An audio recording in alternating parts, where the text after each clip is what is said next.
अगर आपने हमारे चैनल को अभी तक सब्सक्राइब नहीं किया तो कर लीजिए। एक साहिब थे जो शादी की तलाश में कहीं लंबे निकल गए। वो शादी की उम्र निकल गई। आहर एक जवान लड़की पसंद आ गई तो रिश्ता भेज दिया। जवान लड़की ने 2 शर्तें रखी और शादी पर तैयार हो गई।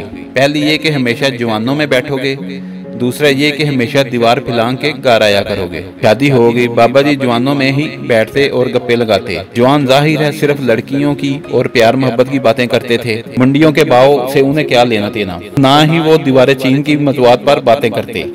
बाबा जी मौजूद से कुछ लेना देना। बाबा जी का मूड हर वक्त रोमांटिक रहता। घर जाते तो एक ही झटके से दीवार फैलाकर घर में दाखिल हो जाते। आखिर एक दिन बाबा जी के पुराने जानने वाले मिल गए। वो उन्हें गिले शिकवे करके और घेर घार कर अपनी पंडाल चौकड़ी में ले गए। अब वहाँ क्या बातें होना शुरू हो गई। यार घुटनों के दर्द से मर गया हूँ, बैठकर नमाज पढ़ता हूँ। यार मेरा तो वजू ही नहीं रहता। मेरी तो भाईजान रीढ़ की हड्डी का मोहरा खुल गया है।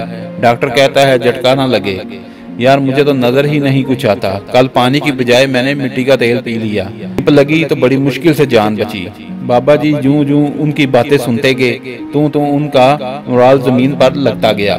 ठीक पताल में पहुंचा तो मजलिस बर्खास्त हो गई और बाबा जी घिसते पांव घर की तरफ रवाना हो गए। घर पहुंचकर दीवार को देखा तो घर की दीवार की बजाय वो दीवारें चीन लगी।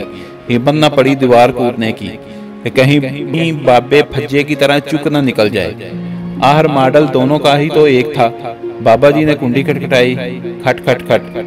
अंदर से बीवी बोली, इसलिए बोला था जवानों में बैठा करो। लगता है आज बूढ़ों की मजलिस अटेंड कर ली है, इसलिए हिम्मत जवाब दे गई।